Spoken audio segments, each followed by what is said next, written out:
नमस्कार दोस्तों, मैं डॉक्टर बी एल कुमार। आज अपन पढ़ेंगे vermicompost technology, how to prepare the vermicompost through the earthworms. Vermicompost technology सबसे पहले अपन इसमें पहले पढ़ेंगे अपन what is the vermicompost technology या वर्मी कंपोस्टिंग क्या है। वर्मी कंपोस्टिंग में use of worms and microorganism का होता है जो प्लांट टिश्यू को वर्मी कंपोस्ट में चेंज कर देता है, जो रिच इन न्यूट्रेंट्स होता है, जिसमें पोषक तत्व बहुत ज़्यादा होता है या अच्छी अमाउंट में होते हैं कंपेयर टू FYM या नॉर्मल गोबर की खाद से। वर्मी कंपोस्ट को सामान्यतः दूसरे नाम से भी जानते हैं, जैसे कि worm cast, worm compost, worm compost, vermi cast, vermi casting, worm humus, worm manure. और ये जो सारा जो ये सभी का ब्रेकडाउन जो ये है end product the breakdown of organic matter by some species of earthworms. ये जो ऑर्गेनिक मैटर्स अपन जितना भी होता है, जैसे कि गोबर की खाद, कूड़ा करकट कचरा, उसका जो ब्रेकडाउन होने के बाद जो एंड या डिकम्पोजिशन होने के बाद जो अंतिम उत्पाद होता है, जो किसी न किसी एक जीव अर्थवर्म से स्पेशली या माइक्रो ऑर्गेनिजम्स होता है, वो आपका वर्मी कंपोस्ट कहलाता है। हिस्ट्री ऑफ अर्थवर्म में अपन देखेंगे कुछ साइंटिस्ट लोगों ने अर्थवर्म्स के बारे में बोला। जैसे अरिस्टोल करके एक साइंटिस्ट थे, उन्होंने बोला था कि intestine of the earth means ये धरती की आहार नलिका टाइप से है, मीन्स हर चीज़ को जो वेस्ट होती है उसको डाइजेस्ट कर लेते हैं। दूसरा, Cleopatra declared the earthworm sacred and established law to protect them. ये जितने भी अर्थवर्म्स होते हैं वो अपना जो मीन्स सेक्रेट करते हैं, वो अपने एस्टाब्लिशमेंट मतलब खुद की सुरक्षा के लिए करते हैं। अगला, चार्ल्स डार्विन एक वैज्ञानिक थे, उन्होंने डेमोन्स्ट्रेट किया था कि improve soil and plant productivity कि अर्थवर्म होते हैं जो वो मिट्टी और पौधे की उत्पादकता को बढ़ाते हैं। अब अपन यहाँ पे देखेंगे विभिन्न प्रकार के केंचुए। जैसे सबसे पहले एपिजिक नेचर के केंचुए देखेंगे। एपिजिक नेचर के केंचुए जो होते हैं लाइव होते हैं, सॉइल सरफेस के ऊपर से ज़्यादा लाइव होते हैं, और ये डिकेइंग प्लांट और एनिमल रेजिड्यूज को खाते हैं। डिकेइंग प्लांट इट मीन्स जो सड़ा गला पौधा है उसको, या एनिमल मरा हुआ है उसको। और ये अधिकतर भूमि की ऊपरी सतह पर रहना पसंद करते हैं, जैसा कि आप इमेज में देख रहे हो, इस तरीके इसका इमेज होता है। दूसरा, एंडोजिक नेचर के केचुए, ये अंडरग्राउंड भूमि में रहना ज़्यादा पसंद करते हैं। Eat soil to extract nutrition from degraded organic residues, और अंडरग्राउंड के साथ साथ ये न्यूट्रेंट का एक्सट्रैक्ट करता है जो कि डिग्रेडेड जैविक रेजिड्यू या अवशेष होते हैं जो भी अपने प्लांट्स के, उससे। फिर आता है एनसीएक नेचर का केस में, ये grow deep in the soil होते हैं but come to surface at night to forage for freshly decomposing organic matter. ये केचुए बहुत ही गहरे होते हैं ज़मीन के अंदर, परंतु रात्रि के समय बाहर निकलते हैं और ताज़ा ऑर्गेनिक मैटर या फ्रेश ऑर्गेनिक मैटर होते हैं उसको डिकम्पोज करते हैं। जैसा कि ये तीनों प्रकार के केचुए की इमेज में आपसे यहाँ पे क्लियरली अंतर स्पष्ट पता चल रहा है। अगला अपन बात करते हैं वर्मी कल्चर की। वर्मी कल्चर एक लैटिन भाषा का शब्द है जो वर्मिस वर्ड से मिला है। वर्मिस, इसका मीनिंग होता है worm, WORM, worm, and involve the mass production of earthworm for waste degradation and composting with vermi cast production. Earthworm is the intestine of the earth and organic matter the worm it passes through their digestive tract and their extract as casting। Casting कई exam से पूछते हैं, ये चमकीले रंग की होती है, और जो ईट करने के बाद जो डाइजेस्टिव ट्रैक्ट होता है उससे एक्सट्रैक्ट होता है, उसको कास्टिंग बोलते हैं। ठीक है, आगे अपन देखेंगे various characteristics of red earthworm और the mostly popular earthworm in vermicompost Eisenia foetida species. Generally इसकी जो लेंथ होती है, बॉडी लेंथ होती है 3 से 10 सेंटीमीटर होती है। बॉडी वेट 0.6 से 1 ग्राम होता है। इसकी जो मैच्योरिटी 50 से 55 दिन में आती है। ये कन्वर्जन रेट करते हैं 2 क्विंटल 1500 केचुए 2 महीने में खाद बना देते हैं। इसका इंक्यूबेशन ऑफ कोकून होता है 20 से 23 दिन का होता है। 20 से 23 दिन में कोकून से बच्चा निकल आता है, और 22 से 25 डिग्री सेंटीग्रेड इसके लिए। और कोकून प्रोडक्शन ये करता है प्रत्येक 1 in every 3 डे, प्रत्येक 3 दिन में एक बार कोकून का प्रोड्यूसन करता है। जैसा कि केचुआ स्पीसीज आप देख रहे हो, इसकी length, body weight, maturity, conversion rate, incubation of cocoon, temperature and then cocoon production. Specially अपन ये देखते हैं वर्मी कंपोस्ट के लिए क्या क्या मटेरियल यूज में लेते हैं। सबसे पहला एनिमल एक्सट्रैक्ट, जो डंग होता है उसको फ्रेश डंग का यूज नहीं करते क्योंकि उसके अंदर हीट होती है जो केचुए के लिए केचुए को मार देती है। इवन दैट उसके लिए थोड़ा सा कोल्ड करना चाहिए गोबर को, या 2-4 दिन उसमें पानी का स्प्रे करने के बाद यूज करना चाहिए।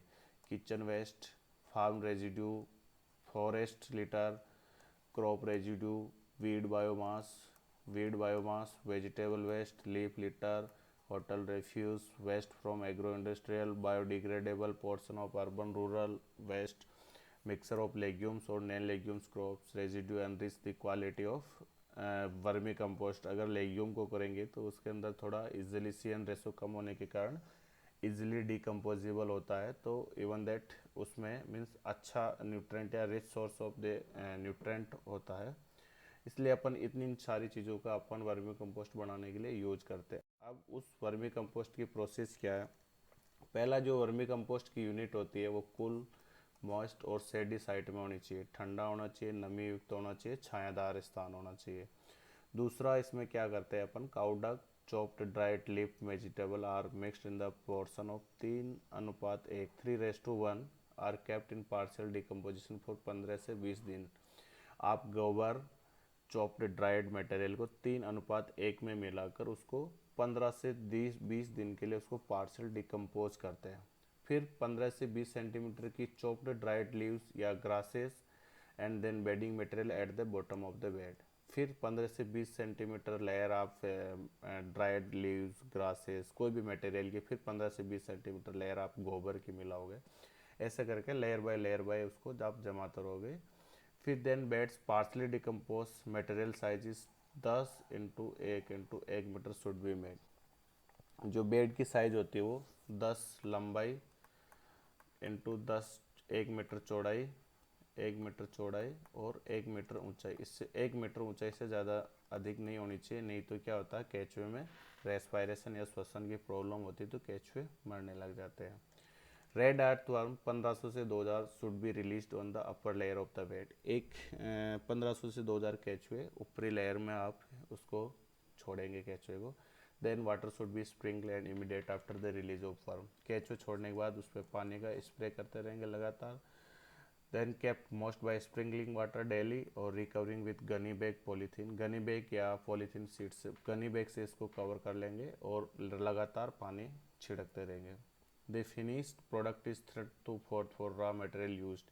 जितना अपने रॉ मटेरियल यूज किया है उसका 3/4 भाग आपको वर्मी कंपोस्ट मिलेगा। 3/4 भाग आपको वर्मी कंपोस्ट मिलेगा।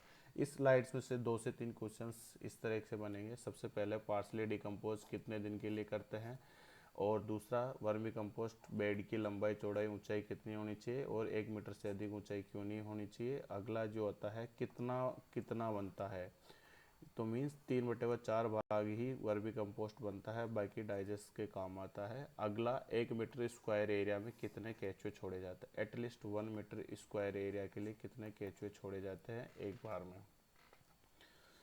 आगे अपन जस्ट देखेंगे nutrient content of vermi compost. इसमें सबसे पहले अपन देखेंगे ऑर्गेनिक कार्बन OC 25 से 27% होता है, ऑर्गेनिक मैटर 20 से 21% होता है, CN रेशो 34.70 होता है, नाइट्रोजन 1.5 to 2.5 होती है, फास्फोरस 1.5 to 2% होता है और पोटेशियम 0.15 to 2% होता है।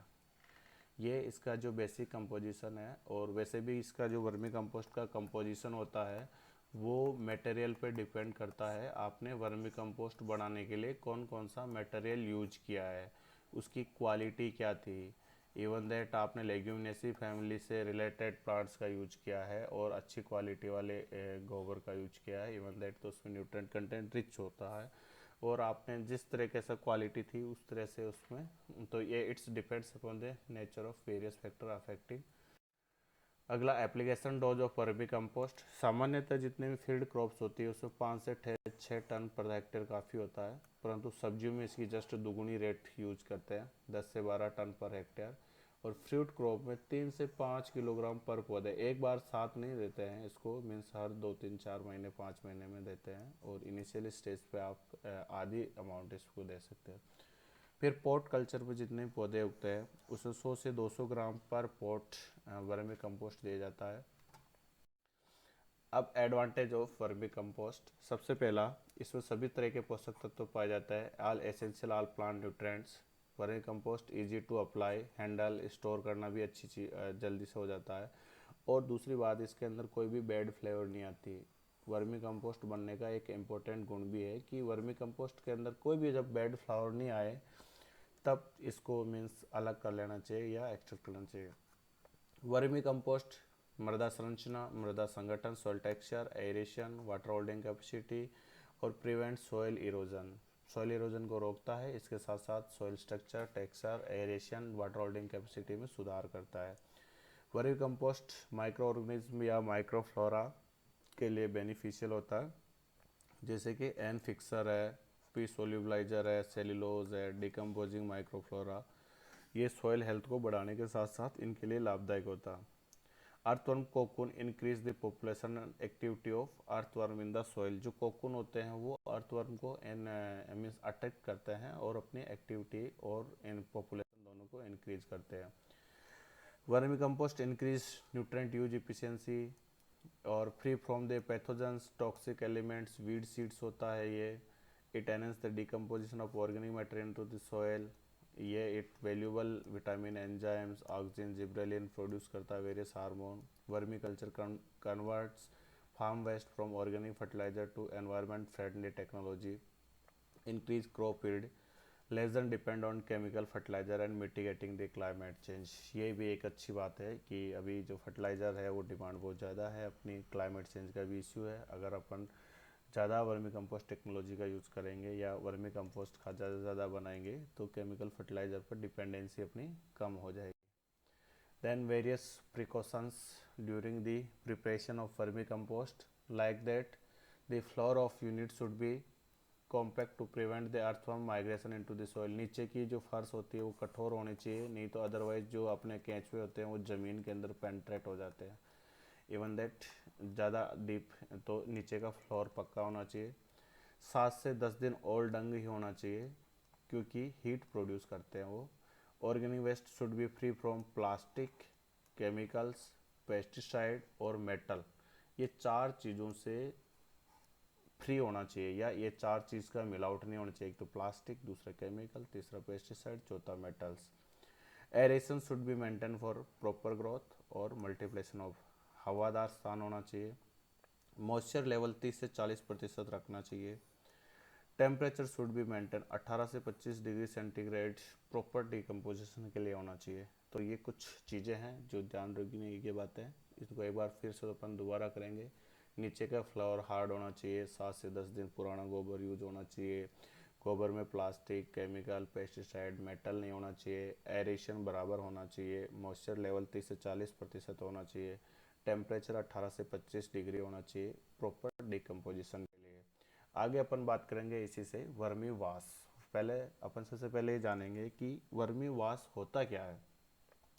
Vermi mass is organic drainage obtained from units of vermicompost. The water was passed through the vermiculture, resulting in washing of the live and dead earthworms. Soil microorganisms, decomposed organic matter carries all the dissolved substance.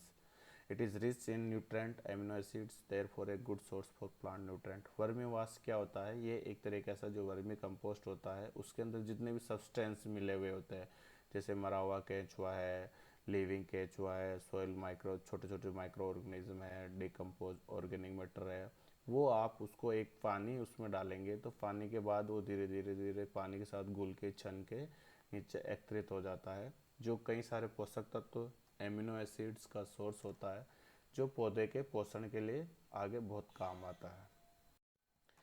Method of preparation of Verma, कैसे अपन earthworm निकालेंगे। सबसे पहले अपन करेंगे select ए sufficient large container लेंगे, made उसमें concrete, plastic bucket भी ले सकते हैं, कंक्रीट का भी बना सकते हैं। फिर उसके नीचे एक होल बनाएंगे और टैप फिक्स कर देंगे, एक नल लगा देंगे होल बनाने के बाद। फिर base layer of gravel broken small piece place up to height of 10 से 15 सेंटीमीटर। फिर वो जो टैंक बनाएंगे उसमें नीचे 10 से 15 सेंटीमीटर तक कंक्रीट डालेंगे, छोटे छोटे पत्थर डाल देंगे ताकि वो घुल के उन पत्थरों के सहारे होकर नीचे उतर जाए। फिर क्या करेंगे, कोर्स सैंड लेयर प्लस 40 से 45 centimetre pre decomposed organic waste moisture different layer by using water. फिर अपन क्या करेंगे, उसके अंदर 40 से 45 सेंटीमीटर में प्री डिकम्पोज्ड ऑर्गेनिक वेस्ट डालेंगे। फिर अपन उसमें इंट्रोड्यूस करेंगे 2000 अर्थवर्म इनटू द कंटेनर, उसी कंटेनर में 2000 अर्थवर्म डालेंगे। Open the stop cock for the bucket and spray water regulatory for period of 7 to 8 days। फिर उसका जो स्टॉप कॉक होता है बकेट का या ढक्कन होता है उसको खोल के उस पर अपन 7 से 8 दिन में रेगुलर थोड़ा पानी डालते रहेंगे। After 10 days the liquid vermi wash will be produced in the bucket. After 10 दिन के बाद वो वर्मी वाश बकेट में तैयार हो जाता है। फिर hang one post with the bottom hole over the bucket in such a way so that water falls drop by drop. फिर अपन टोटे से उसको ड्रॉप बाय ड्रॉप किसी एक बर्तन में एकत्रित कर लेते हैं। और ये जो वर्मी वाश अच्छा सोर्स होता है, जैसे आप देख रहे हो इसके कि हाउ टू यूज करने के लिए इसको डाइल्यूट विद 10% वाटर में डाइल्यूट करके इसका स्प्रे कर सकते हैं। Vermi wash should be diluted 5 to 10 times with water then applied, 5 से 10 गुना पानी में मिला के इसको छिड़काव कर सकते हैं। Can also be mix with cow urine dilute for use foliar spray pesticide as follow. Cow गाय मूत्र के साथ भी इसको यूज कर सकते हैं। 1 litre of vermi wash, 1 litre cow urine, 8 litre water मिला के भी आप एक टंकी जो 15 लीटर की होती है उसके उसमें सफिशेंट ये जो अमाउंट होती है इस रेशो से आप उसमें मिला के यूज कर सकते हो। तो वो अच्छा वर्क करता है या न्यूट्रेंट का अच्छा सोर्स होता है। Thank you. Vermi compost technology lecture यहीं पे ख़त्म करते हैं। अगले वीडियो के लिए बने रहे।